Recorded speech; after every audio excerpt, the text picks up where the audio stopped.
अल्लाहुम्मा सल्लि अला मुहम्मद व अला आलि मुहम्मद रब्बि ज़िदनी इल्मा रब्बि इश्रह ली सदरी व यस्सिर ली अमरी वहलुल उक़दतम मिन लिसानी यफ़क़हू क़ौली। अल्लाहुम्मा सल्लि अला मुहम्मद व अला आलि मुहम्मद सुब्हान रब्बिका रब्बिल इज़्ज़ति अम्मा यसिफ़ून व सलामुन अलल मुरसलीन वल्हम्दुलिल्लाहि रब्बिल आलमीन। अच्छा, सबसे पहले हम यहाँ पे आज जो बुक शुरू कर रहे हैं उसका नाम है प्रिजनर्स ऑफ जियोग्राफी, जो टिम मार्शल ने लिखी है। और टिम मार्शल एक ब्रिटिश ऑथर हैं, जर्नलिस्ट हैं, ब्रॉडकास्टर हैं और ये बहुत ज़्यादा एक्सपर्ट हैं जियोपॉलिटिक्स के रिलेटेड। इन्होंने बहुत सी इन्फ्लुएंशियल बुक्स लिखी हैं, जैसे कि प्रिजनर्स ऑफ जियोग्राफी एक है और फ्यूचर ऑफ जियोग्राफी है दूसरी बुक, और भी इनकी बहुत सी बुक्स हैं जो बताती हैं कि कैसे ग्लोबल कॉन्फ्लिक्ट और पॉलिटिकल कैसे डिसीजंस किए जाते हैं। और इनका काम बहुत इंटरनेशनल रिलेशंस, पॉलिटिकल हिस्ट्री और ग्लोबल पावर पे है बहुत ज़्यादा, यानी कि इन्होंने जानते हैं। और कॉरेस्पॉन्डेंट रहे ये, क्या नाम है, स्काई न्यूज़ में भी। और ये इनका वो है कि ये पॉलिटिकल डिस्कशन के लिए डिस्कशन में ये बहुत ज़्यादा वो है। अच्छा, ये टिम मार्शल की किताब है प्रिजनर्स ऑफ जियोग्राफी, जिसमें हम 10 चैप्टर्स हैं। पहला रशिया है, दूसरा चाइना है, तीसरा यूनाइटेड स्टेट्स है, और चौथा वेस्टर्न यूरोप है, अफ्रीका है, मिडिल ईस्ट है, इंडिया और पाकिस्तान का चैप्टर है, कोरिया और जापान का है, लैटिन अमेरिका का है और आर्टिक है आखिर में। और फिर इसके अलावा एक इसका जो आज मैं करने आ रहा हूँ वो इंट्रोडक्शन सिर्फ होगा। इंट्रोडक्शन थोड़ा सा है वो कर ले, फिर अगले बार से रशिया का चैप्टर शुरू करेंगे और फिर कंक्लूजन है। तो ये हम लोग इसलिए कर रहे हैं कि अल्लाह करे हम लोग सब मुसलमान हैं, हम लोग का काम है पॉलिटिक्स जानना, पॉलिटिक्स करना। खिलाफत के लिए बहुत ज़रूरी है कि सियासत पहले पता हो, और उसके लिए एक एक चीज़ को, मैप्स को देखना, मैप को जानना, और जो कॉन्फ्लिक्ट चल रहे हैं, जो न्यूज़ चल रहे हैं, जो हिस्ट्री है, किस तरीके से जियोग्राफी जो है ख़ास तौर पे, जिसमें जो पूरा इस बुक में मैप का वो है कि जियोग्राफी नेचुरल बैरियर से किस तरीके से अफेक्ट करते हैं पॉलिटिकल पॉलिसीज में और इन सब में। तो चलें बिस्मिल्लाह करते हैं। इंट्रोडक्शन है पहले। Vladimir Putin says he is a religious man, a great supporter of the Russian Orthodox Church. If so, he may well go to bed each night, says his prayers, and ask God, "Why didn't you put some mountains in Ukraine?" If God had built mountains in Ukraine, then the great expanse of flat land that is the North European plain would not be such encouraging territory from which to attack Russia repeatedly. As it is, Putin has no choice. He must at least attempt to control the flatland to the west. So it is with all nations, big or small. The landscape imprisons their leaders, giving them fewer choice and less room to maneuver than you might think. This was true of the Athenian Empire, the Persians, the Babylonians, and before. It was true of every leader seeking high ground from which to protect their tribe. अच्छा, इसमें क्या कहते हैं कि सबसे पहले writer तंज के तौर पर कह रहे हैं कि अगर पुतिन, जो अपने आप को अगर क्रिश्चियन ऑर्थोडॉक्स चर्च का सपोर्टर कहता है, अगर वो दुआ करे, प्रे करे अल्लाह ताला से, खुदा से, कि आपने यूक्रेन में क्यों कोई पहाड़ नहीं बनाया। अच्छा, क्योंकि जो रशिया की है, पूरा जो आपका ईस्ट रशिया, वो बर्फबारी और नॉर्थ में पहाड़ और इन जगहों पे है, लेकिन रशिया यूक्रेन वाली साइड में नहीं है। अब इसका वजह बताते हैं क्या है। अगर खुदा ने यूक्रेन में पहाड़ बना दिए होते तो जो बड़ा फ्लैट लैंड जो नॉर्थ यूरोपियन प्लेन कहलाता है, अब नॉर्थ यूरोपियन प्लेन ये कि जो आपको अभी मैप दिख रहा है, ये यूक्रेन का है, ये यूक्रेन है। और आपको यहाँ ये पूरा लैंड जो है ये रशिया का है।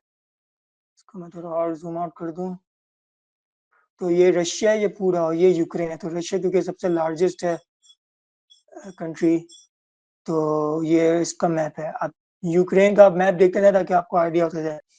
ये यूक्रेन है, यहाँ पे फ्लैट लैंड क्या है भाई? Flat land north European land जिसे कहा जाता है, प्लेन कहा जाता है। इसमें पोलैंड भी आता है, बेलारूस है, यूक्रेन है, और ये सारे हैं जिसमें कोई नेचुरल बैरियर्स नहीं है। और इसमें नेचुरल बैरियर्स नहीं है, तो अब इसमें क्या होता है कि वो रशिया पर बाबर हमला करने के लिए इतनी आसान जगह वो होती है। तो इसलिए अगर पहाड़ होते हैं इन जगहों पे, तो यहाँ पे रशिया पे हमला नहीं किया सकता था। इसमें हम रशिया के चैप्टर में पढ़ेंगे कि किस तरीके से हिटलर ने और बाकी नेपोलियन वगैरह ने भी इस जगह पे बहुत ज़्यादा वो किया है, जगह से हमले और ये सब किया, तो रशिया को इसका बड़ा डर है और हमेशा हमला इसी पे हुआ है। अच्छा, अब ये कहते हैं कि अब जैसे कि हालात हैं, पुतिन के पास कोई और रास्ता नहीं है, उसे वेस्ट यानी कि मगरिब में फ्लैट लैंड पर कब्जा करने की कोशिश करनी होगी। अब कर भी लिया, अब कर भी रहा है कि यूक्रेन का पूरा मामलात है कि वो नेटो में जा रहा है, उसकी बहुत सी वजह ये भी है कि भाई north European plain flat land है, वहाँ पे हमला हो सकता है, खास तौर पर नेटो जो कोल्ड वॉर पे लड़ा हो, ये सब किया। अच्छा, ये बात हर मुल्क पर होती है, यानी कि हर कोई भी कंट्री उसकी, चाहे वो छोटा हो बड़ा हो, वो इसी इन सबको देखता है, इन सबको क्रिटिकली देख रहा होता है। लैंड जो है, जो भी लैंड होते हैं, उनके लीडर्स को कैद कर लेता है, यानी कि प्रिजनर्स बना लेता है, उनको कैद कर लेता है और उन्हें कम रास्ते और कम चॉइसेस देते हैं जितना सोचते हैं, यानी कि बहुत वो कम कर रहा होता है, इतने ज़्यादा चांसेस क्रिएट नहीं करने देता। ये बात एथेनियन एम्पायर, पर्शियंस, बेबीलोनियंस, उनसे पहले के दौर में भी ये बात सही थी और सच्ची थी। हर लीडर जो अपनी कौम की हिफाजत के लिए जब ऊंची जगह तलाश करता है, उसे भी इस हकीकत के साथ, ऊंची जगह का ये होता है कि जितना हाई ग्राउंड्स में आप वो कर लेते तो आपके लिए बहुत आसानी होती है मिलिट्रीली। तो यही है कि हर लीडर जो अपनी कौम की हिफाजत के लिए ऊंची जगह तलाश करता है, उसे भी इस चीज़ के बारे में पता है। अच्छा, आगे चलते हैं, फिर आगे क्या कहते हैं। The land on which we live has always shaped us. It has shaped the wars, the power, politics, and social development of the peoples that now inhabit nearly every part of the earth. Technology may seem to overcome the distances between us in both mental and physical space, but it's easy to forget that the land where we live, work, and raise our children is hugely important, and that the choices of those who lead the 7 billion inhabitant of this planet will to some degree always be shaped by the rivers, mountains, deserts, lakes, and seas that constrain us all as they always have. अच्छा, इसमें कहते हैं कि ज़मीन जहाँ हम रहते हैं हमेशा से हमें बदलती रहती है। इसने जंगों, ताकत, पॉलिटिक्स, सोशल डेवलपमेंट को शक्ल दी है और जो अब दुनिया के हर कोने में बसने वाले लोगों पर असर करती है। टेक्नोलॉजी से अब ये है कि टेक्नोलॉजी से लगता है कि हमारे दरमियान स्पेसेस चाहे मेंटली हो या फिजिकली हो कम हो रहे हैं, लेकिन बोलना आसान है कि ज़मीन जहाँ हम रहते हैं, काम करते हैं और अपनी औलाद को पालते हैं, बहुत अहमियत रखती है। प्लेनेट के 7 अरब रहने वालों के लीडर्स के फैसले किसी हद तक हमेशा इन रिवर्स, माउंटेन, डेजर्ट्स, लेक्स और सीज जितने हैं, क्या नाम है, क्या सीज वगैरह जितने में शक्ल पाते रहेंगे, जैसे कि हमेशा से होते आ रहे हैं।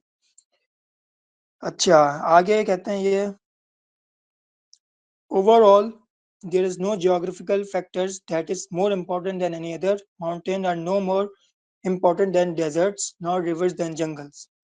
In different parts of the planet, different geographical features are among the dominant factor in determining what people can and cannot do. अच्छा, इसमें कहते हैं कि कोई भी जियोग्राफिकल फैक्टर दूसरे से ज़्यादा इम्पोर्टेंट नहीं है, पहाड़ रेगिस्तान से ज़्यादा अहम नहीं है और जैसे दरिया जंगल से ज़्यादा ज़रूरी नहीं है। हर जगह पर मुख्तलिफ जियोग्राफिकल फीचर्स लोगों की ज़िंदगी पर इम्पैक्ट कर रहे होते हैं, असर डालते हैं। ये फीचर्स ये फीचर्स तय करते हैं कि लोग क्या कर सकते हैं और क्या नहीं, कि ये बहुत ज़्यादा इम्पैक्ट कर रहा होता है, ये सारे जितने भी नेचुरली वो हैं फिजिकल फिनोमेनन, जैसे कि डेजर्ट्स है, ये सारे जितनी भी नेचर चीज़ है, नेचुरल चीज़ें हैं, ये बहुत वो कर रही होती हैं। अच्छा, आगे इसमें कहते हैं कि broadly speaking geopolitics looks at the ways in which international affairs can be understood through geographical factors, not just the physical landscape. The natural barriers of mountain or connection of rivers network, for example, but also climate, demographics, cultural regions, and access to natural resources. Factors such as these can have an important impact on many different aspects of our civilization, from political and military strategy to human social development, including language, trade, and religion. अच्छा, ये कहते हैं कि जियो politics का मतलब है international affair को geographical factor के जरिए समझना। अब इसमें नेचुरल बैरियर्स का मंजर, जैसे कि पहाड़ और रिवर का निज़ाम, मौसम, आबादी और कल्चरल रीजन्स, नेचुरल रिसोर्स तक एक्सेस, ये फैक्टर सिविलाइजेशन के मुख्तलिफ एक्सपेक्ट पर असर डालते हैं, जैसे कि पॉलिटिकल और फौजी स्ट्रेटजीज और इंसानी डेवलपमेंट, जैसे कि आपका आगे लैंग्वेज हो गया, ट्रेड हो गया और रिलीजन हो गया, ये सब बहुत वो करते हैं. The physical realities that underpin national and international politics are too often disregarded in both writing about history and in contemporary reporting of world affairs. Geography is clearly a fundamental part of the why as well as the what. Take, for example, China and India, two massive countries with huge populations that share a very long border but not politically or culturally aligned. It wouldn't be surprising if these two giants had fought each other in several wars, but in fact, apart from 1 month long battle in 1962, they never have. Why? Because between them is the highest mountain range in the world, and it is practically impossible to advance large military columns through or over the Himalayas. As technology becomes more sophisticated, of course, ways are emerging of overcoming these obstacles, but the physical barriers remains a deterrent. And as both countries focus their foreign policy on other regions while keeping a very eye on each other. इसमें कहते हैं कि geography जो है क्यों और क्या समझने में की बुनियाद रखता है. मिसाल के तौर पर जैसे चाइना और इंडिया की इन्होंने मिसाल दी कि एक बहुत लंबा बॉर्डर है, लेकिन ये सियासी या कल्चरल तौर पर एक दूसरे से ताल्लुक नहीं रखते. 1962 में इनकी वॉर भी हुई थी, जिसमें इनकी एक ही लड़ाई है, और उसके बाद नहीं लड़े, क्योंकि इसकी वजह ये कि हिमालय और कोई मिलिट्री इतनी एडवांस नहीं है कि इससे पार कर सके. अच्छा, हिमालय मैं आपको दिखा दूं कि क्या लगता है इनमें. ये जो आप देख रहे हैं, ये ये है इंडिया और हिमालय, इंडिया का हिमालय और चाइना के ये बीच में है. ये इस वजह से इनको रोक के रखता है. अब ये पता है कि भाई हमारे पास इतने अच्छे ज़्यादा वो नहीं है कि नाम है कि इसको वो कर सकें, इसको यानी कि पार कर सकें या ये कर सकें. इसको ये एक बहुत बड़ा ऑब्स्टिकल है, इसको नहीं किया सकता. जैसे जैसे टेक्नोलॉजी तरक्की करती है और ये रुकावटों को पार करने का तरीका निकालते हैं, लेकिन फिजिकल बैरियर्स अभी भी फॉरेन पॉलिसी को शक्ल देते हैं. अच्छा, दोनों मुल्क एक दूसरे पर नज़र रखते हैं कि जब के दूसरे इलाकों पर ध्यान देते हैं, यानी कि ये हर वक्त उन पे देख रहे होते हैं कि अब इस पे जो आगे चैप्टर आएगा चाइना का, इसमें ये और बताएंगे कि कैसे तिब्बत का मामलात हैं, और ये सारे कि कैसे इंडिया और चाइना का एक बहुत बड़ा जियोग्राफी बहुत ज़्यादा शेप करती है इन सबको, कि वो आगे हम पढ़ेंगे चैप्टर में, चाइना के चैप्टर में. अच्छा, individual leaders, ideas, technology, and other factors all plays a role in shaping events, but they are temporary.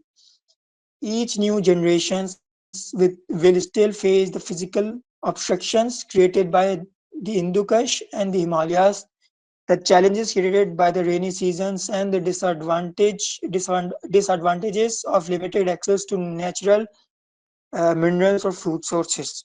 इसमें कहते हैं कि इंडिविजुअल लीडर्स, आइडियाज, टेक्नोलॉजीज और भी चीज़ें शेप करती हैं इवेंट्स को पार, और ये टेम्परेरी है. हर नई नस्ल को हिंदू कश और हिमालय जैसे जियोग्राफिकल रुकावटों, रेनी सीजन्स और रिसोर्सेज तक लिमिटेड एक्सेस का सामना करना होता है. ये इसमें बताया जा रहा है इस पैराग्राफ में. अब बोलते अस्सलाम। हैं वालेकुम सलाम. उमर भाई, आप बहुत अच्छा बता रहे हैं। थोड़ी सी एक तो स्पीड स्लो रखें और ये थोड़ा मैप को जूम करें। मुझे अभी भी ना, आपने ये जो चाइना इंडिया बॉर्डर को एक्सप्लेन किया ना, मैं इसको मैप में ढूंढ रही हूँ, मुझे नजर ही नहीं आ रहा। ये अभी सही है इतना. ये अच्छा, स्क्रीन शेयर नहीं हुई क्या? स्क्रीन शेयर हो रही है, लेकिन बहुत ही मतलब बहुत एक ही छोटा छोटा, एक ही छोटा छोटा। पिक्चर है ये. जी, एक ही पिक्चर शेयर हो रही है। वो ओह, मुझे, हाँ, वो मुझे समझ नहीं आई। इतना इंटरेस्टिंग आप बता रहे थे अभी उनकी वॉर का 1962 का वो सारा, लेकिन मुझे वो ना उसका बॉर्डर नहीं समझ आ रहा था, तो मैंने एक कहा मिनट, आपसे इसमें ये शायद मसला हो रहा है, क्योंकि मैंने ना इसमें दो चार हिमालय और ये पूरा मैंने खोला हुआ था हिमालयाज कहाँ है. और नॉर्थ यूरोपियन प्लेन किधर है। तो ये आपको शायद दिख नहीं रहा। जी नहीं, क्या मसला कुछ हो रहा है इसमें। थोड़ा पीछे से दोबारा से बताना पड़ेगा, स्क्रीन दोबारा रीशेयर करें। ठीक है, ओके। ओके, मैं 1 मिनट करता हूँ, 1 मिनट देगा। Okay, 1 minute. अभी इसमें बंद हो गई ना सही। जी अभी बंद हो गई है, अभी नहीं नजर आ रहा। मैं एक बार खोलता हूँ, 1 मिनट।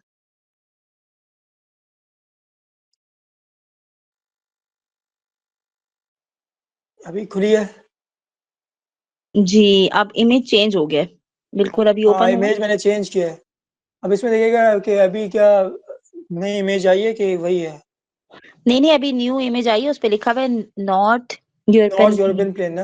यस। जी जी, मैं ये चाह रहा हूँ कि ये एक ही क्यों शेयर हो रही है, मुझे तो 4 शेयर, बहुत सी शेयर करनी है। 7 भाई को पता होगा इसके बारे में। 1 मिनट देगा। आप पावर पॉइंट की स्लाइड से रन कर रहे हैं या आप इमेजेस शेयर कर रहे हैं? नहीं, मैं इमेजेस पे हूँ, मैं पावर पॉइंट पे नहीं हूँ अभी। अच्छा, फिर आपको बार बार इमेज शेयर करना पड़ेगा। इसमें ये नहीं होता कि वे 1 मिनट के हैं। आप 1 मिनट स्क्रीन शेयर अभी करें। शेयर हो रही है। जी ये आप अपनी स्क्रीन शेयर करें ना, हाँ अब ठीक है। हम अब ठीक अब है। सही है आप ना अभी रुके। जी अभी एक ये भी पिक्चर आ रही होगी और अब ये भी पिक्चर आ रही होगी, है ना। ये सही है ज़्यादा। हाँ जी। सही है, चलें मैं इस पे करता हूँ। तो कहाँ से आपने वो 1962 वाला ही वो देखना था। जी वहीं से थोड़ा सा दोबारा बताएं ना, बहुत इंटरेस्टिंग लग रहा था। जी अच्छा, इसमें इसमें कह रहे थोड़ा थे सा कि जूम कर लो। 1 मिनट में करता हूँ। 1 मिनट, 1 मिनट। सही है क्या, अभी और करूँ। 1 मिनट लगेगा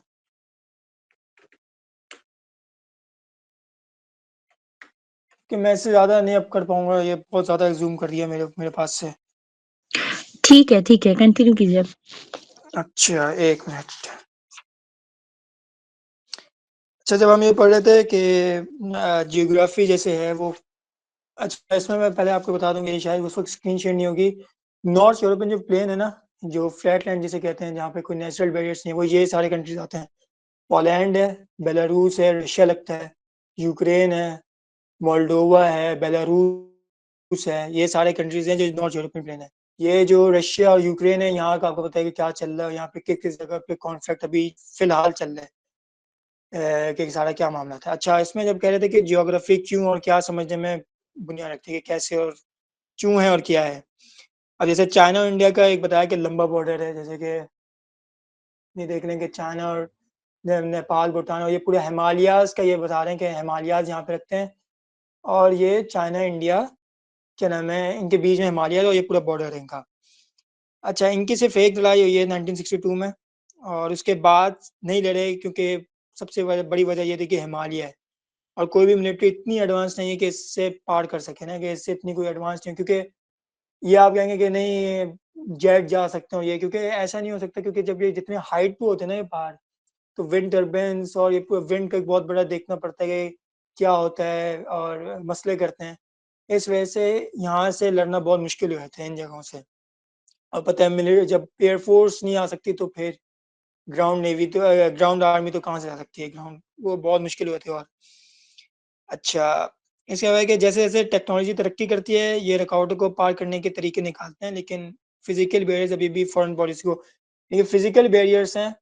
अगर रिवर है या फिर अभी आप अमेरिका के चैप्टर में जाएंगे तो आपको पता चलेगा कि अमेरिका के ईस्ट और वेस्ट दोनों साइड पे ओशंस लगते हैं, तो वहां तक कोई पहुंच ही नहीं सकता। कोई कंट्री, अगर कोई अमेरिका आज लड़ भी जाए किसी से मुल्क से, तो हम अमेरिका तक पहुंचना ही इतना मुश्किल है कि बीच में समंदर है। अगर आप जेट से भी जाएंगे, जब भी समंदर इतना बड़ा है, आप कैसे आएंगे। तो फिजिकल बैरियर्स अभी भी फॉरेन पॉलिसी को शक्ल देते हैं। अच्छा, आगे जब हमने पढ़ा था फिर इसी के आगे के इंडिविजुअल लीडर्स आइडियाज टेक्नोलॉजी को और भी चीज़ें शेप करते हैं। इन सबको इंडिविजुअल लीडर्स हो गए, आइडियाज हो गई, टेक्नोलॉजी हो गई, और भी चीज़ें इवेंट्स पर। और हर नई नस्ल को हिंदू कुश और हिमालय जैसे जियोग्राफिकल रुकावटों जैसे ये रेनी सीजन्स हो गए और रिसोर्सेज तक लिमिटेड एक्सेस का सामना करना होता है। अब ये कुछ मसले भी हैं कि वहाँ के लोगों को ये सारी रुकावटें देखनी पड़ती हैं। अच्छा, आगे इसमें कहते हैं कि I first became interested in this subject when covering the wars in the Balkans in the 1990s. I watched close at hands as the leaders of various peoples be they Serbians, Croats, or Bosniak deliberately reminded their tribes of the ancient divisions and yes, ancient suspections in a region crowded with diversity. Once they had pulled the peoples apart, it didn't take much to then push them against each other. इसमें कहता है कि author को इस मामले में इस subject में पूरे के दिलचस्पी जब हुई कि जब इन्होंने 1990 में बाल्कन्स की जंगों का कवरेज किया। अब बाल्कन्स के पूरा एक है कि आपको उसके लिए पढ़ना पड़ेगा कि यूगोस्लाविया का पूरा वो है, इसमें शायद मैप भी हो, ये देख रहे हैं बाल्कन्स। तो ये जितने भी बाल्कन्स कंट्रीज आप देख रहे हैं जिसमें आके आपके पास स्लोवेनिया, क्रोएशिया, बोस्निया और Serbia, Montenegro, Kosovo, Macedonia, Albania, Greece, Bulgaria, जो तुर्की नहीं है इसमें और मेरे ख्याल से ग्रीस भी शायद नहीं है, रोमानिया और मोल्दोवा, ये 11 कंट्रीज हैं टोटल बाल्कन्स के अंदर। और इनके पूरे कैसे ये टूटे थे और ये सब एक पूरी हिस्ट्री है यूगोस्लाविया और इन सबका कैसे पूरा वॉर हुआ और कैसे पूरी चीज हुई। एक बार बोस्निया में जब भी बहुत लोग कत्ल हुए थे, बहुत लोग मारे गए थे, और ये जो इसका सोवियत यूनियन और इसका पूरे कॉन्टेक्स्ट है तो अलग है। लेकिन और जब इनको जो हुआ तो ऑथर को इस मामले में सब्जेक्ट में दिलचस्पी हुई 1990 में जब बॉल्कन्स का कवरेज इन्होंने किया। उन्होंने देखा कि कैसे लीडर्स ने अपने लोगों जैसे सर्बियन, क्रोएट्स और बोस्निया को पुरानी तारीखों याद दिलाकर उन्हें अलग किया। अच्छा, आगे करते हैं इसमें कि the river E bar in Kosovo is a prime example. Ottoman rule over Serbia was cemented by the Battle of Kosovo, Polja in 1389. Acha, in 1389, fought near where the Ibar flows through the city of Mitrovica. Over the following centuries, the Serb populations began to withdraw behind the Ibar as Muslim Albanians gradually descended from the mountainous Malaysia regions into Kosovo, where they became a majority by the mid-18th century. Fast forward to the 20th century, and there was still a clear ethnic religious division, roughly marked by the rivers. Then in 1999, battered by NATO from the air and the Kosovo Liberation Army on the ground, the Yugoslav Serbians, सिखाया जाता है यानी खासतौर पर Serbian militarily retreated across the Ibar, quickly followed by most of the remaining Serb population. The river became the de facto border of what some countries now recognize as the independent state of Kosovo. अच्छा, अब इसमें क्या कहते हैं कि अब पहले मैं एक मिनट इसमें आपको ये दिखा दूं कि कोसोवो जो है वो एक कंट्री है, ये आपको दिख रहा है सामने कि और जो रिवर इबार है वो जो है क्या नाम है, एक मिनट, रिवर इबार जो है मोन्टेनियो से यहाँ इस कंट्री मोन्टेनेग्रो से सर्बिया और कोसोवो तक वो करती है कि ईस्ट मोंटेनेग्रो से सर्बिया और फिर नॉर्दर्न कोसोवो, इन जगह से इबार का वो होता है। इबार दरिया जो कोसोवो में है एक प्राइम एग्जांपल है। ये कहते हैं 1389 में कोसोवो पोलाइज की जंग ने सर्बिया पर ऑटोमन ने कंट्रोल किया और वॉर होते ही near where Ibar flows through the city of Mitrovica, Serbs ने कई सदियों में इबार रिवर के पीछे रिट्रीट करना शुरू किया। मुस्लिम अल्बेनियंस ने मलजीसिया रीजन्स, पहाड़ी इलाके जो है, से कोसोवो में माइग्रेट किया। 18 सेंचुरी के दरमियान अल्बानियंस जो हैं कोसोवो में मेजॉरिटी बन गए और इस माइग्रेशन ने कोसोवो के एथनिक कंपोजिशन में अहम तब्दीलियां लाई जो मुस्तकबिल में टेंशन का वजह बनी। 20वीं सेंचुरी तक वहाँ एथनिक रिलीजियस डिवीजन यानी कि बरकरार रही, जहाँ दरिया ने एक सरहद रिवर ने एक समझे बॉर्डर का किरदार अदा किया, बॉर्डर जैसा एक एक्ट प्ले किया रिवर ने। नेटो एयर स्ट्राइक्स और कोसोवो लिबरेशन आर्मी के ग्राउंड अटैक की वजह से योगोस्लाव सर्बियन मिलिट्री ने रिट्रीट किया। मिलिट्री की रिट्रीट के बाद ज्यादातर सर्ब पॉपुलेशंस भी ईबर रिवर के पार चले गई। अच्छा, फिर ईबर रिवर कोसोवो और सर्बिया के दरमियान एक डिफेक्टो बॉर्डर बन गया। अब कुछ मुल्क कोसोवो को एक इंडिपेंडेंट स्टेट तस्लीम करते हैं, ये इस पैराग्राफ में बताया जा रहा है। अच्छा, अब आगे ये है कि आगे कहते हैं कि मेट्रोवोकिया was also where the advancing NATO ground forces came to halt. During a 3-month war, there had been veiled threats that NATO intended to invade all of Serbia. In truth, the restraints of both geography and politics mean the NATO leaders never really had that option. Hungary had made it clear that it would not allow an invasion from its territory, as it feared reprisals against the 3.5 lakh ethnic 315,000 ethnic Hungarians in northern Serbia. The alternative was an invasion from the south, which would have gotten them to the Iber in double quick time. But NATO would then have faced the mountains above them. अच्छा, इसमें क्या कहते हैं कि अब मिसाल हमको जैसे मिलती है कि मेट्रोविका से मिलती है। मेट्रोविका वही जगह है वही जगह थी जहाँ नेटो ग्राउंड फोर्सेस ने आगे बढ़ने से रुक गए थे। 3 महीने के जंग के दौरान नेटो की तरफ से छुपी हुई धमकियां दी गई थी कि वो सर्बिया पर अटैक बोलने का इरादा रखता है, लेकिन असल में जियोग्राफी और पॉलिटिक्स की रुकावटें थी, जिस वजह से नेटो के लीडर्स के पास ये कोई ऑप्शन नहीं था कि वो कभी ऐसा करते हैं। हंगरी ने तो साफ कह दिया था कि वो अपने इलाके से किसी भी अटैक को अलाउ नहीं करेगा, क्योंकि उसे सर्बिया के नॉर्दर्न हिस्सों में मौजूद 3.5 लाख एथनिक हंगेरियंस के खिलाफ रिटेलिटरी एक्शन का खौफ था।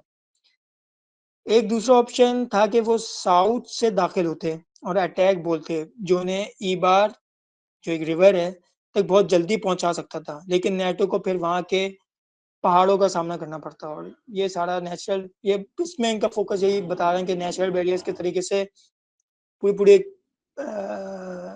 उसको रोक देते हैं, अटैक्स को और इन सबको। आगे कहते हैं, I was working with the team of Serbs in Belgrade at the time and asked what would happen if NATO came. We will put our camera अच्छा, ये कहते हैं क्या नाम है नेट वो ऑथर कह रहे हैं पहले, और जो वहाँ के रहने वाले थे वो कहते हैं कि we will put our cameras down Tim and pick up guns was the response. अच्छा, they were liberal Serbs, good friends of mine and opposed to their government, but they still pulled out the maps and showed me where the Serbs would defend their territory in the mountains and where NATO would grind to a halt. It was some relief to be given a geography lesson in why NATO's choices were more limited than the Brussels PR machine made public. इसमें क्या कहते हैं कि जब author जो थे कि martial उस वक्त बेलग्रेड में एक सर्बियन टीम के रिपोर्टर्स के साथ काम कर रहे थे। अब वो बोलते कि मैंने उनसे पूछा कि अगर नेटो आता है तो क्या होगा। उनका जवाब था, हम अपने कैमरास रख देंगे और हथियार उठा लेंगे। कुछ लिबरल सर्ब्स थे ऑथर के अच्छे दोस्तों की तरह थे, अच्छे दोस्त थे और अपनी गवर्नमेंट के खिलाफ थे। फिर भी उन्होंने मैप खींचकर मुझे यानी कि ऑथर को दिखाया कि सर्ब्स अपने इलाके की प्रोटेक्शन किस जगह से करेंगे और वो कहाँ नेटो रुकने पर मजबूर होगा।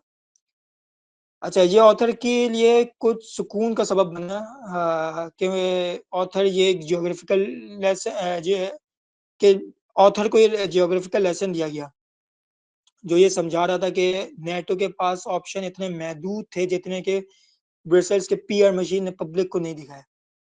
अच्छा, आगे ये कहते हैं इसमें कि An understanding of how crucial the physical landscape was in reporting news in the Balkan stood me in the good state in the years that followed. For example, in 2001, a few weeks after 9/11, I saw a demonstration of how, even with today's modern technology, climate still dictates the military possibilities of even the world's most powerful armies. I was in northern Afghanistan, having crossed the border river from Tajikistan on a raft in order to join the Northern Alliance NA troops who were fighting the Taliban.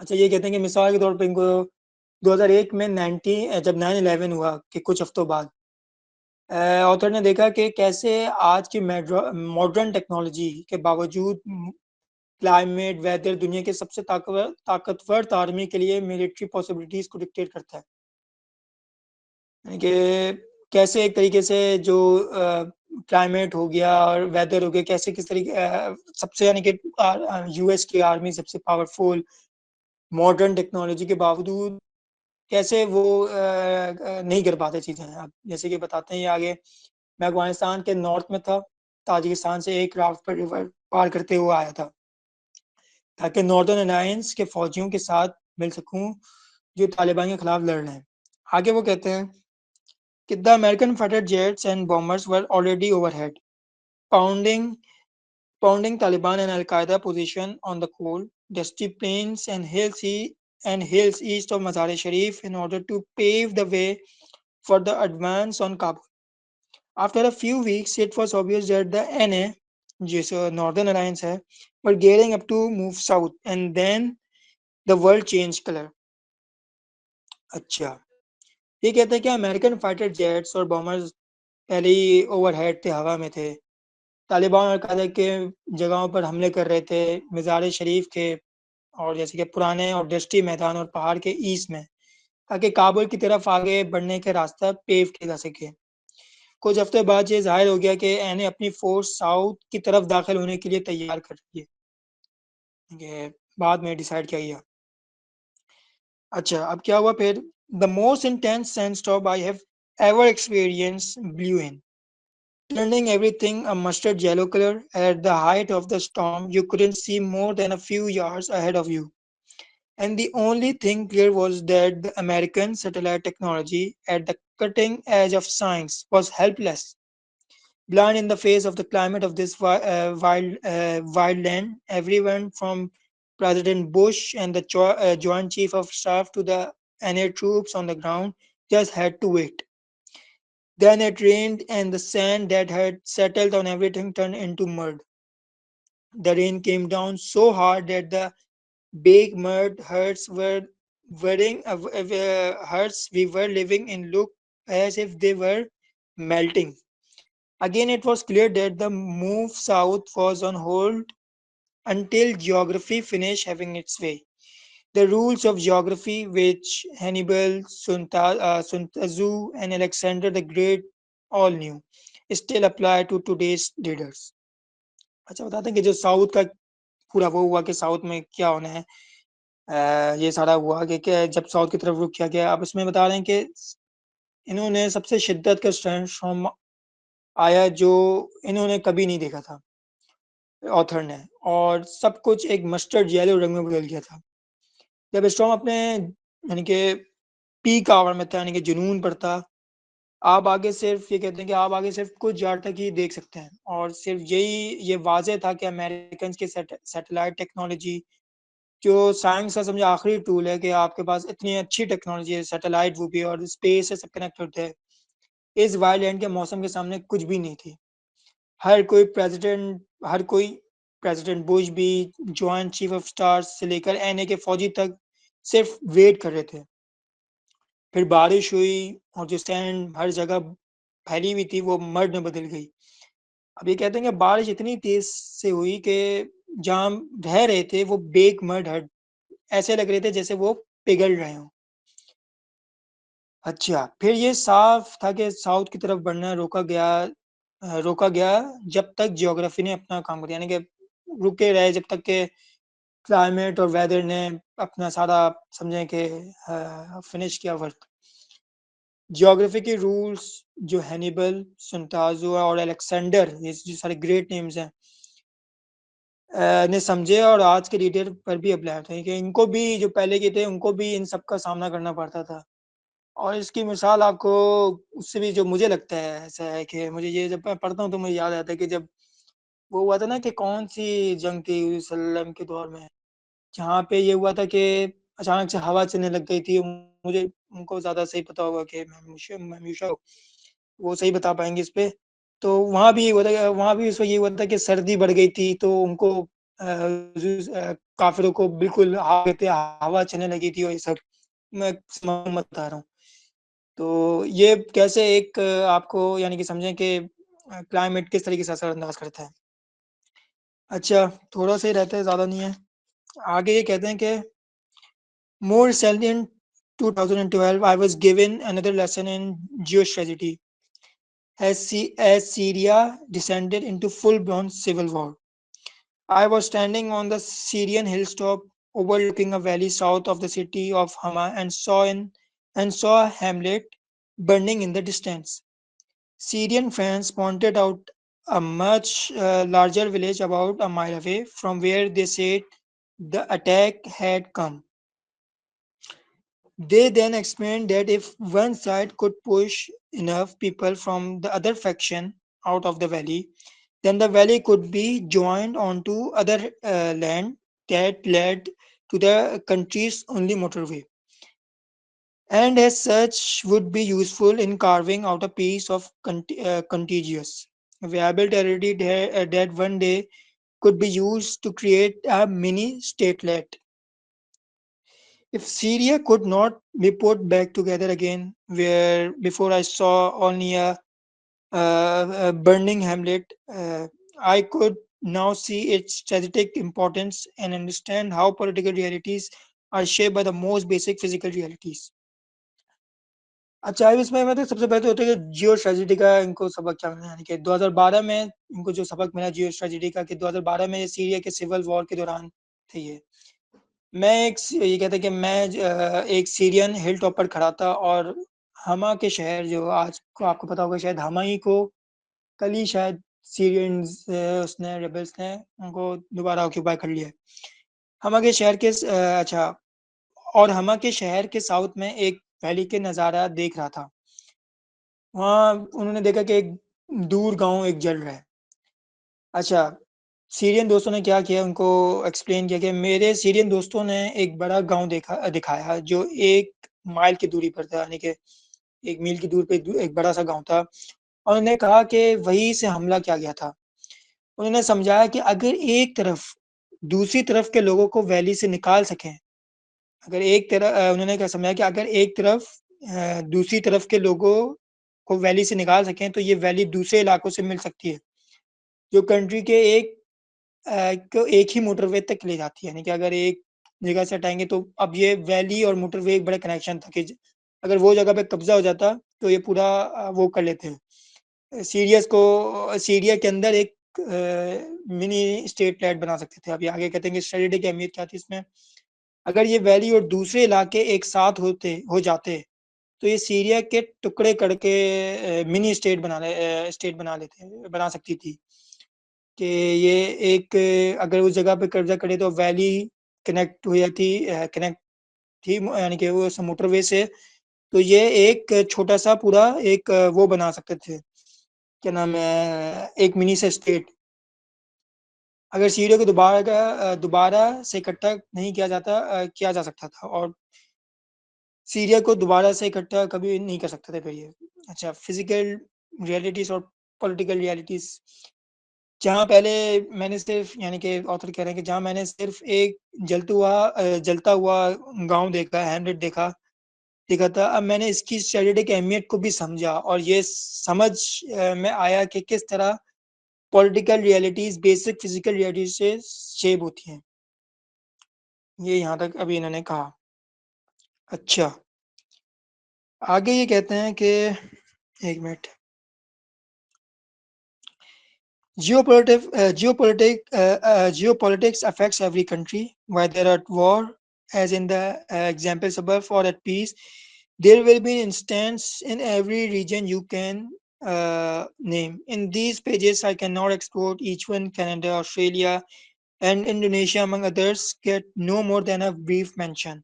Although a whole book could be devoted to Australia alone and the ways in which its geography has shaped its connection with other parts of the world, both physically and culturally. Instead, I have focused on the powers and regions that the best illustrate the key points of the book, covering the legacy of geopolitics from the past and nation forming, the most pressing situation we face today, the troubles in Ukraine, the expanding influence of the China, and looking to the future, growing competition in the Arctic. अब इसमें क्या कहते हैं कि geopolitics हर मुल्क को असर करता है, चाहे वो जंग में हो, जैसे कि ऊपर बताया गया मिसालों में, या अमन में हो। हर इलाके में इसकी एग्जाम्पल्स मिलती हैं, जो आप नाम ले सकते हैं, कि नाम उसको लिया जा सकता है। इस बुक का अब ये कहते हैं कि इस बुक में हर एक को डिटेल से एक्सप्लोर नहीं किया जा सकता था। कनाडा, ऑस्ट्रेलिया, इंडोनेशिया जैसे मुल्कों का सिर्फ मुख्तसर सा जिक्र किया है। हालांकि ये कहते हैं कि पूरे ऑस्ट्रेलिया पर एक पूरी किताब लिखा जा सकता है, और कैसे उसकी जियोग्राफी दुनिया के दूसरे हिस्सों से उसके फिजिकल और कल्चरल ताल्लुकात को शेप किया है। इसके बजाय ये कहते हैं कि मैंने उन पावर्स और रीजन्स पर फोकस किया है जो इस किताब के की पॉइंट्स हैं, की पॉइंट्स को सबसे बेहतर तौर पर समझते हैं। इसमें जैसे कि इसमें शामिल है जियोपॉलिटिक्स का पुराना असर, नेशन फॉर्मिंग, कैसे नेशंस का असर इसमें बताते हैं। अभी आपको अफ्रीका के चैप्टर में पता चलेगा कि किस तरीके से यूरोपियंस ने लाइनें खींची हैं अफ्रीका के अंदर, और एक समझे वहाँ पे एक सिविल वॉर करवाई, और पूरा एक कियोस मचा के रखा। और अफ्रीका आगे चैप्टर में बताते हैं कि बहुत रिसोर्सेज से भरा हुआ लैंड है, लेकिन सबसे ज़्यादा गुर्बत, गरीबी, खाने को नहीं वहाँ पे। क्यों? सिविल वॉर है के अलग अलग ट्राइब्स आपस में लड़ रहे हैं और ये सब कर रहे हैं। क्यों? क्योंकि अफ्रीका यूरोपियंस ने बेल्जियम के जो लीडर्स थे, और इन सबके फ्रांस थे खास तौर पे, इन सब ने आके बस एक लाइन ही खींचना शुरू की, और अब लाइन खींची और उसमें एक दूसरे को वो किया, लड़े, और पूरा एक मसला हुआ। अब हमें ये बताया कि उन रीजन्स पे इन्होंने फोकस किया जो सबसे बेहतर तौर पर समझते हैं। इसमें जियोपॉलिटिक्स का पुराना असर जैसे नेशन फॉर्मिंग है, आज के सबसे अहम मसाइल हैं जैसे यूक्रेन का क्राइसिस है जो अभी चल रहा है, चाइना का बढ़ता हुआ असर है जो आपको देख रहा है कि चाइना नेक्स्ट सुपर पावर का बनने जा रहा है, और फ्यूचर में देखा जाने वाला मुकाबला जैसे कि आर्टिक में बढ़ता कंपटीशन। क्यों? कि आर्टिक में एनर्जी के रिसोर्सेज मिले और ये सब मिले। अच्छा, आगे ये कहते हैं कि बस 2 पेजेस और हैं, इंशाल्लाह हो ही जाएगा। In Russia, we see the influence of the Arctic and how it limits Russia's ability to be a truly global power. In China, we see the limitations of power without a global navy, and how in 2016 it became obvious the speed at which China is seeking to change this. The chapter on the United States illustrates how shrewd decision to expand its territory in the key regions allows it to achieve its modern destiny as a two-ocean superpower. Europe shows us the value of flat land and navigable rivers in connecting regions and producing a culture able to kickstart the modern world, while Africa is a prime example of the effects of isolation. अच्छा, इसमें क्या कहते हैं कि Russia में हम देखते हैं कि आर्टिक का असर, रशिया में आर्टिक का बहुत असर है, और ये कैसे कि रशिया की ग्लोबल पावर बनने की सलाहियत को लिमिट कर देता है आर्टिक। चाइना में हम देखते हैं कि एक ग्लोबल नेवी के बगैर ताकत की अपनी लिमिट्स होती हैं।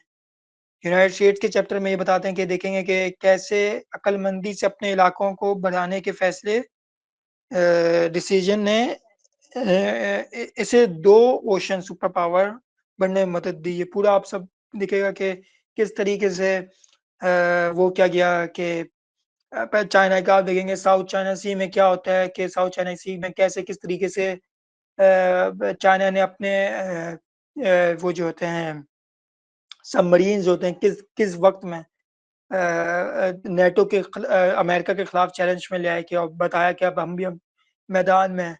और यूनाइटेड स्टेट्स का देखेंगे कैसे यूनाइटेड स्टेट्स बना, पहले तो ये बात। और दूसरे कि यूनाइटेड स्टेट्स ने अपने ऐसे अक्लमंदी से फैसले किए और पूरा एक्सपोर्ट इम्पोर्ट कैसे तरीके से हुआ, वहाँ पे 2 ओशन कैसे इनको फ़ायदा करते हैं और ये सब करते हैं। ये आगे जाके सब करेंगे और सुपर पावर बनने में कैसे इनको मदद की गई। यूनाइटेड स्टेट्स के चैप्टर में पूरा है कि भाई कैसे इनके पास रिसोर्सेस आए, कैसे मेक्सिको से गलती हुई और ये सारा आगे आएगा। यूरोप के चैप्टर में हमें फ्लैट लैंड और नेविगेबल दरियाओं का अहमियत बताते हैं, जैसे कि अभी रशिया का चैप्टर जब आएगा उसमें यही सारा बताएंगे कि फ्लैट लैंड जो है नॉर्थ यूरोपियन प्लेन, ये कैसे उसको वो अहमियत देते हैं, जो इलाके जोड़ते हैं और ऐसी कल्चर पैदा करते हैं जो मॉडर्न दुनिया को आगे बढ़ाने में मददगार होती है। और पूरा इसमें जर्मनी, फ्रांस और किस तरीके से यूरोपियन यूनियन बना और यूरोपियन यूनियन के क्या मसाइल है अंदर, कि हम समझते हैं कि यूरोपियन यूनियन बहुत अच्छा हो जाएगा, असल में ऐसा नहीं है। यूरोपियन यूनियन के अंदर खुद मसाइल है। जर्मनी का क्या मसला है, रशिया अगर तेल रोक दे तो यूरोपियन कंट्रीज को क्या क्या मसाइल फेस करने पड़ेंगे, ये सब आगे। और अफ्रीका की वाज़ेह मिसाल है कि कैसे एक आइसोलेट मुल्क था, कॉन्टिनेंट था, कैसे आइसोलेट बना, सहारा डेजर्ट, इंडियन ओशन की वजह से इतनी सारी चीज़ें, रिसोर्सेज थे, नेचुरल हर्बर्स थे, लेकिन नहीं कर पाया। और ये हिस्ट्री से यही होते आ रहा है अफ्रीका के साथ। अच्छा, आगे फिर बताते हैं the chapter on the middle east demonstrates why drawing lines on maps while disregarding the topography and equally important the geographical cultures in a given area is a recipe for trouble. We will continue to witness that trouble this century.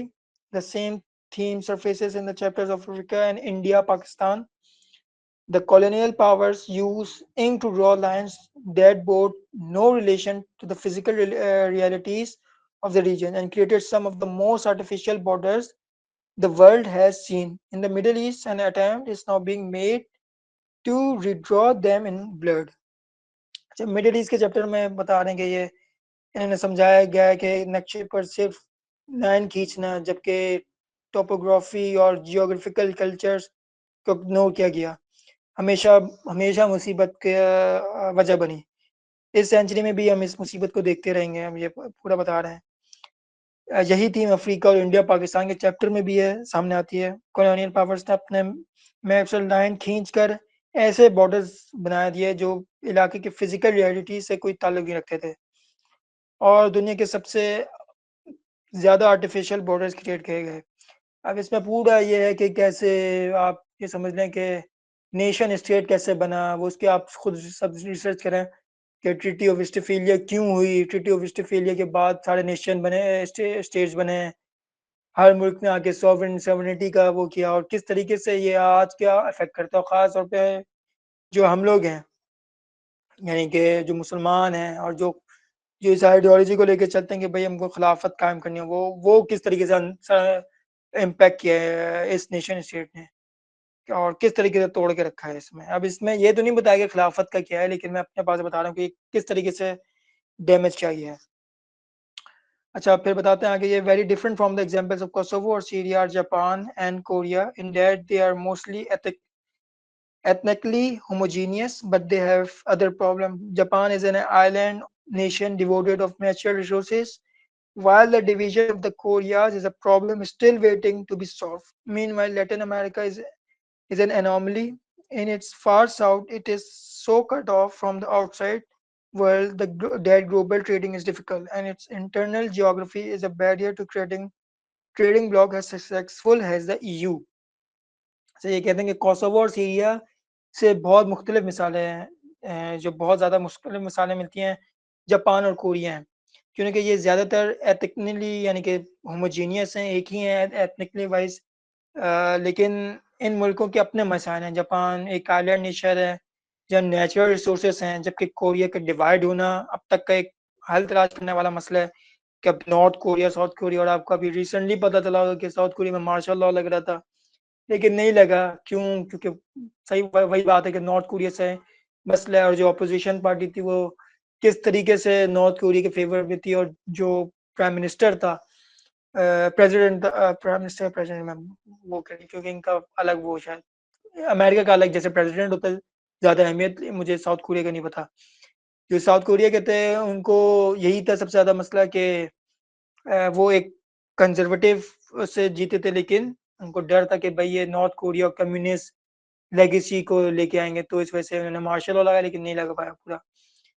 ये बता रहे हैं किस तरीके से Korea के divide एक अभी तक हम मामला हल नहीं कर सका। दूसरी तरफ लैटिन अमेरिका एक अजीब यानी कि एग्जाम्पल है। इसका साउदर्न हिस्सा दुनिया से इतना कटा हुआ है कि ग्लोबल ट्रेडिंग मुश्किल है, और इसका इंटरनल जोग्राफी एक बैरियर है जो ईयू जैसे सक्सेसफुल ट्रेडिंग ब्लॉक बनाना मुश्किल देता है। लैटिन अमेरिका के अपना एग्जाम बताने के एग्जाम्पल है, साउदर्न हिस्सा बिल्कुल ही ग्लोबल ट्रेडिंग से यानी कि मुश्किल में है, यानी कि और इसका इंटरनली जियोग्राफी जो इसकी है, लोकेशन है, एक बैरियर है जो ईयू जैसा, जैसे European union successful trading block. अब ये बात तो है कि ईयू की ट्रेडिंग जो है एक 27 कंट्रीज हैं, जो मेरे ख्याल से 27-28 कंट्रीज हैं यूरोपियन यूनियन में, जो एक ब्लॉक के वो हैं करेंसी इनका में एक उसका वो लगता है कि यूरोपियन यूनियन का स्टैंप होता है, और क्या किस तरीके से ये आपस में जा सकते हैं। जो यूरोपियन यूनियन की कंट्रीज में अगर आप फ्रांस में हैं तो आप जर्मनी जा सकते हैं, आपके पास ये नहीं कि आपको वीजा लेना पड़ेगा, ये सब की जरूरत नहीं होती आपको, वहाँ पर आप टिकट लेके जा सकते हैं। तो ये सब एक ईयू की अच्छी खास बात है। अच्छा, finally we came to one of the most uninhabitable place on earth, the Arctic. For most of history humans have ignored it, but in the 12th century we found energy there, and 21st century diplomacy will determine who owns and sells their resources. अब ये बता, आखिर में हमें एक दुनिया के एक सबसे गैर काबिल रिहाइश यानी कि एक बिल्कुल ही यहाँ रह ही नहीं सकता जगह पर आते हैं, वो आर्टिक है। तारीख के अक्सर यानी कि जगहों पे हिस्सों में इन इंसानों ने इसे इग्नोर किया, यानी कि हमेशा से ये हिस्टोरिकल इग्नोर किया गया है। लेकिन 20th सेंचुरी में वहाँ एनर्जी के सोर्सेस मिले, और 21st सेंचुरी डिप्लोमेसी अब डिसाइड करेगी कि आप उस रिसोर्सेज के मालिक कौन होंगे, और क्या क्या सारा उसको ऑक्यूपेशन मिलेगी, और कौन उससे ज़्यादा बेनिफिट हासिल करता है। आगे ये कहते हैं कि seeing geography as a decisive factor in the course of human history can be constructed as a bleak view of the world, which is why it is disliked in some intellectual circles. It suggested that nature is more powerful than man, and that we can go only so far in determining our own fate. However, uh, other factors clearly have an influence on events too. Any sensible person can see that technology is now bending the iron rules of geography. It has found ways over, under, or through some of the barriers. The American can now fly a plane all the way from Missouri to Mosul and on a bombing mission without needing to land to refuel. That, along with their great aircraft carrier battle groups, means they no longer absolutely have to have an ally or a colony in order to extend their global reach around the world. Of course, if they do have an air base on the island of Diego Garcia or permanent access to the port in Bahrain, then they have more option, but it is less essential.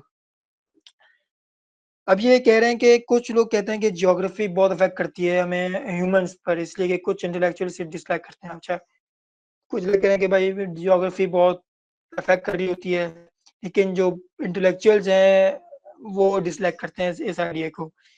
अब क्या कहते हैं वो लोग कि ये वो कहते हैं जो ज्योग्राफी बहुत अफेक्ट करती है ह्यूमन पर, वो कहते हैं कि ये सजेस्ट करता है कि नेचर इंसानों से ज्यादा ताकतवर थे, और हम अपनी फ्यूचर का सिर्फ एक हद तक फैसला कर सकते हैं। लेकिन ऑपोजिशन, हालांकि दूसरी तरफ दूसरे फैक्टर भी उस पर बड़ा असरअंदाज होते हैं। जो कभी समझदार शख्स देख सकता है कि टेक्नोलॉजी और अब जियोग्राफी के हर हार्ड चीज़ों को भी तोड़ सकती है, यानी कि ये कहना चाह रहे हैं कि अब पता चल गया कि भाई टेक्नोलॉजी ने भी अब बहुत से नेचुरल रिसोर्सेज को तोड़ चुकी है। कुछ टेक्नोलॉजी ने कुछ बैरियर्स के ऊपर से चले गए, कुछ नीचे से जा सकते हैं, कुछ उसमें से गुजरने का रास्ता ढूंढ लिया। अब इतनी टेक्नोलॉजी एडवांस हो चुकी है। अब कहते हैं कि एक अमेरिकन मिजोरी जेट अगर मोसल मिजोरी से मोसल तक एक बॉम्बिंग मिशन पर बिना रिफ्यूल के भी जा सकता है। ये और उनके एयरक्राफ्ट कैरियर बैटल्स ग्रुप का होना का मतलब है कि उन्हें अपनी ग्लोबल रीच बनाने के लिए किसी एलाई या कॉलोनी की जरूरत नहीं है। अच्छा, अब ये कि अब जब ये एयरक्राफ्ट बैरियर्स आ गए और ये सब आ गए, तो अब इनका कोई अब ये नहीं है कि इनको ग्लोबल रीच पहुंचने के लिए कोई इनको एलाइज और इन सब की जरूरत नहीं है। अब ये ऐसे भी वो कर सकते हैं। अगर उनके पास डिएगो ग्रेशिया जैसी एक एयरबेस या बहरीन में एक परमानेंट पोर्ट को एक्सेस हो, तो उनके पास और ज़्यादा ऑप्शंस होते हैं, लेकिन ये अब उतना ज़रूरी नहीं है। अब इतनी टेक्नोलॉजी हाई हो चुकी है कि अब आपको अलाइज और कॉलोनी बनाने की इतना वो नहीं है आपके पास। आप एयरक्राफ्ट बैरियर पे आप क्या क्या रख सकते हैं। आपको पता है कि पूरी एक शेप है जिसमें आप जो जो जिसे कहा जाता है कि जो शिप की जो एक एयरक्राफ्ट बैरियर होता है, इस पे पूरा पूरा जेट्स लैंड होते हैं और ये सब करते हैं। तो ये इतनी ज़्यादा टेक्नोलॉजी और पूरा एक अलग साइंस है उसकी। तो कैसे उनको वो इतनी ज़रूरी नहीं है कॉलोनी पावर्स या allies.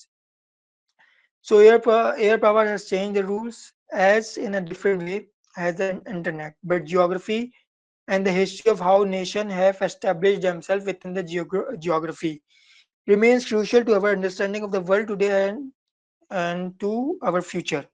ये कहते हैं कि एयर पावर्स ने रूल्स बदल दिए हैं और एक मुख्तलिफ तरीके से इंटरनेट ने भी बहुत सी चीज़ें बदल दी हैं।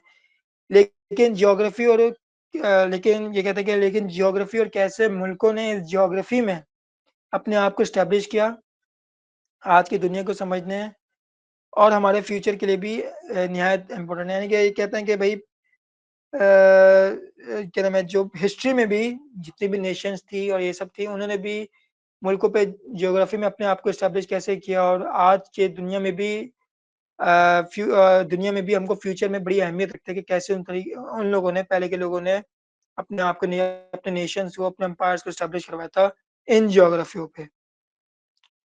लास्ट पैराग्राफ है बस, तो इसमें कहते हैं कि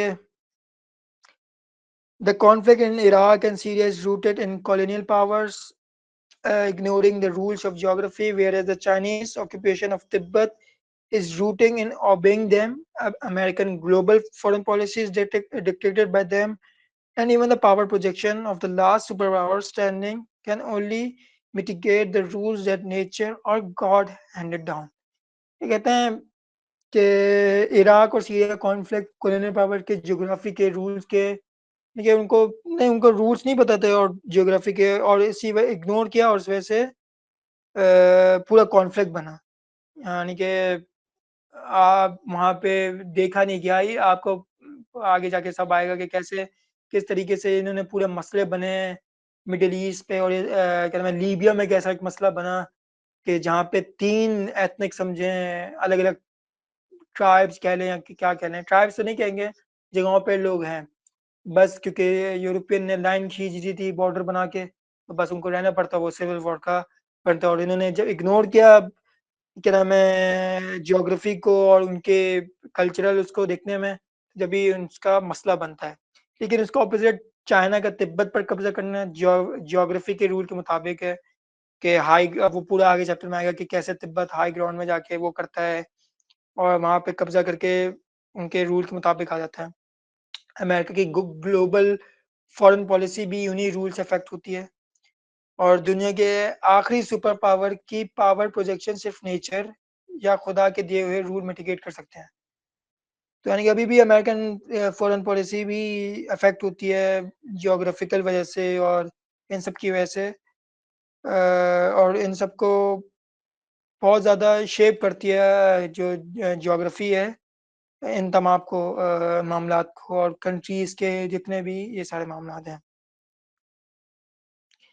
और फिर ये है कि what are those rules, the place to begin in the land where power is hard to defend, and so far centuries its leaders have compensated by pushing outward. It is the land without a mountain to its west Russia. अब बताते हैं कि ये पूरा कहाँ से ये पूरे रूल्स बने और ये सब हुआ है। अब ये पूरे स्टार्ट होती है, शुरुआत होती है, और बुक में शुरुआत करेंगे पूरे रशिया से, एक और कैसे नॉर्थर्न यूरोपियन प्लेन एक उनके लिए बड़ा मसला है, और सारी तरीके से अटैक होता था उनके ऊपर और क्यों वो कब्जा करना चाहते हैं। तो ये था इस बुक का इंट्रोडक्शन अभी सिर्फ, और ये ज़्यादा बड़ी बुक नहीं है, ये मेरे ख्याल से ये कुछ 200-250 पेज की बुक है। लेकिन ये बुक जो है आपको बड़ा एक जियोपॉलिटिक्स का बड़ा वो बता देती है। तो ये था अभी तक का। तो अच्छा, इसमें जो ज़्यादा चीज़ हम देखेंगे ना वो ये हो सकती हैं, इसमें हर किस्म की हर कंट्री की क्या टिप्स एंड ट्रिक्स हैं वो यूज़ कर रहे हैं पूरे लोगों के ऊपर ना। पहला काम जो है ना, मतलब कि जिस तरह अभी बात हुई कि अंटार्कटिका में वहाँ पे कुछ चीज़ें निकल आई हैं, तो अब वो उसके ऊपर भी लोग सोच रहे हैं अब ये किसको मिलनी चाहिए, क्योंकि वहाँ रहता तो कोई है नहीं। ठीक हो गया, तो इस तरह हर बिल्कुल जगह पे इजारादारी बनाने की कोशिश करता है कोई ना कोई। तो इस बुक में उस तरीके से डिटेल्स बहुत ज़्यादा हैं, और ज्योग्राफी की वजह से जो डिटेल्स हैं, फॉर एग्जांपल कहाँ पे किसी को पहाड़ों का सहारा है, कहाँ पे किसी को समंदर की वजह से बचत हुई पड़ी है। तो इस तरह के कई एरियाज हैं। अब जिस तरह फॉर एग्जांपल फ़लस्तीन है, उस पे इसराइल क्यों हमला कर रहा है और इसराइल को बाकी क्यों लोग सपोर्ट कर रहे हैं, तो इसके बारे में भी हमें इसके पता लग जाएगा इस ज्योग्राफी की वजह से कि भाई असल मसला ज्योग्राफी का भी है।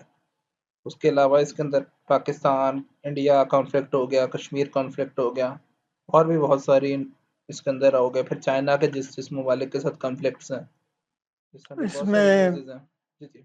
इसमें पूरा वो बताते हैं कि चाइना का चैप्टर में कि किस तरीके से चाइना पहले तो सबसे पहले बार रशिया क्यों नहीं सुपर पावर बन पाया, रशिया को क्या सामना करना पड़ा, क्योंकि उसका पोर्ट का मसला है, ईस्ट पे बहुत सर्दी पड़ती है, या सर्दी पड़ती है तो समंदर जम जाता है वहाँ पे। अब वो वहाँ पे क्यों सोवियत यूनियन ने अफगानिस्तान पे हमला किया था, ये सारे का सारा इस बुक पे बताया जाता है कि क्यों वजह क्या बनी इसके पीछे की। और जो अब देखे ना, रशिया ने सोवियत यूनियन ने जब अफगानिस्तान पे हमला किया था, वो वार्म ऑर्डर्स लेना चाहता था, अब आगे पूरे रशिया के चैप्टर में आएगा। और वो वार्म ऑर्डर्स लेके, क्योंकि उसके जो ईस्ट साइड पे पोर्ट है वो जम जाता है, इतनी सर्दी पड़ती है, वो ट्रेड ही नहीं कर सकता वहां से क्या नाम है मुल्क दुनिया में। तो उसका वार्म वाटर चाहिए था जहाँ से वो ग्लोबल पावर बन सके, लेकिन नहीं बन पाया, मसले हुए। तो जियोग्राफी बहुत अहमियत रखती है इस पे। तो ये था अभी, अब पता नहीं। अच्छा, मुझे तो काफ़ी इंटरेस्टिंग लगा है सुन के, क्योंकि मुझे ज्योग्राफी और हिस्ट्री में इतना कोई ख़ास स्कूल लाइफ में भी इंटरेस्ट नहीं रहा, बिकॉज़ जिस तरह का हमें पढ़ाया जाता था। तो उमर का वे पढ़ने का और बताने का काफ़ी अच्छा था, काफ़ी इंटरेस्टिंग था और मज़ा आया काफ़ी। तो सवाल मेरा ये होगा कि मतलब इसी तरह से रीडिंग रहेगी, लाइक अगर इस तरह से होगा तो मतलब एक चैप्टर को ही काफ़ी दिन लगेंगे, तो मतलब एक गोल क्या होगा कि देखिए, मतलब ये देखिए, अब मैं जहाँ पे पढ़ रहा हूँ ना, ये बुक है, वहाँ पे ये हो रहा है कि क्योंकि जो ये बहुत बड़े चैप्टर्स हैं, इनको ना, अब ये है कि अब मैं यही सोच रहा था कि मैं हो सकता है अगली बार मैं इंग्लिश में रीडिंग ना करूँ, सिर्फ मैं पॉइंट्स बता दूँ, और आप लोग सब पढ़ के आए हैं जितने भी, और वो भी पॉइंट रखे हैं, क्योंकि मैं नहीं चाह रहा कि मैं अकेला सब बताता जाऊँ। आप भी बताएंगे, मैं भी बताऊंगा, हर कोई बताते रहेगा, जाके डिस्कशन बने। तो अब ये होगा कि 20 पेज, यानी कि मैंने बताया कि भाई 5 पेज या 10 पेज रीडिंग करें, उसके पॉइंट्स निकालें जो भी आपको अच्छे लगते हैं, और यहाँ पे आके बताएं कि भाई, अब जैसे कि मैं आगे बता रहा हूँ कि इस पैराग्राफ की रीडिंग मैं नहीं करूंगा, हो सकता है, मैं यही सोच रहा हूँ, सिर्फ उसका बता दिया गया है। इस हिसाब से ये होगा कि जो चैप्टर, अब ये क्योंकि हफ्ते में एक दिन है, ये सिर्फ फ्राइडे वाले दिन, तो इस पर बहुत टाइम लग सकता है। तो टाइम तो लगेगा, लेकिन थोड़ा कम हो जाएगा, ये है कि शायद 3 सेशन में, 3 वीक्स के अंदर एक चैप्टर खत्म हो जाए, या ज़्यादा से ज़्यादा इतने ज़्यादा नहीं हो। तो जियोग्राफी सिर्फ ये नहीं है कि ये आजकल के लोग खेल रहे हैं ये गेम्स। इसके ऊपर अगर आप सहाबा की बुक्स पढ़ेंगे, हज़रत सल्लल्लाहु अलैहि वसल्लम की बुक सीरत पढ़ते हैं, तो उसके अंदर भी ज्योग्राफी आती है। बस हम मसला ये होता है, हम सिर्फ बुक्स पढ़ रहे होते हैं उस तरीके से कि बस लिखा हुआ होता है, हम उसकी विजुअल रिप्रेजेंटेशन नहीं देखते। तो कोशिश ये करनी चाहिए कि आप कभी भी इस तरह की जियोग्राफी की बुक्स पढ़ें ना, तो उसके साथ विजुअल रिप्रेजेंटेशंस करें साथ साथ, जिस तरह उमर ने भी की। तो इस तरह की अपनी रिप्रेजेंटेशन जब आप करेंगे, विजुअलाइजेशन दिमाग में बैठेगी, आपके वो सारे कॉन्सेप्ट क्लियर होते जाएंगे। और तो चाहे तो बात वही है कि बाद में हम किसी सहाबी की बुक भी जो कि जिसमें स्ट्रेटजीज वगैरह बताई हो, तो हम वो भी स्टार्ट कर सकते हैं इस्लामिक पॉइंट ऑफ व्यू से, तो हमें वो भी पता लगेगा कि भाई उस दौर में उन्होंने जो इतनी बड़ी एम्पायर खड़ी करी थी, उसका कितना फायदा हुआ था। जी अब महबूब। देखिए ना ये कितना, हाँ आप सवाल ले लें। जब ये स्टार्ट हुआ था मैं यही सोच रही थी कि मतलब इसको पढ़ने के बाद अब जब नेक्स्ट टाइम हम सीरा पढ़ेंगे तो उसको हम बहुत ही डिफरेंट पर्सपेक्टिव से देख सकते हैं और बहुत ही डीप देख सकते हैं। और बाकी जो फॉर्मेट था उसके हवाले से मैं ये कहती कि मतलब यही ज़्यादा बेहतर रहेगा कि अगर हम खुद से भी पढ़ के आएँ, क्योंकि बुक काफ़ी ईज़ी वे में है। लाइक अगर कोई लेमैन भी पढ़े जिसका इतना कोई ख़ास ज्योग्राफी के साथ ना हो कोई बैकग्राउंड, तो वो भी आसानी से कर सकता है। तो यही आई थिंक ज़्यादा बेहतर रहेगा। नहीं यही करेंगे कि सब पढ़ के आए, ये नहीं कि मैं पढ़ के आऊंगा और मैं बताऊंगा सबको, ये सब नहीं होगा।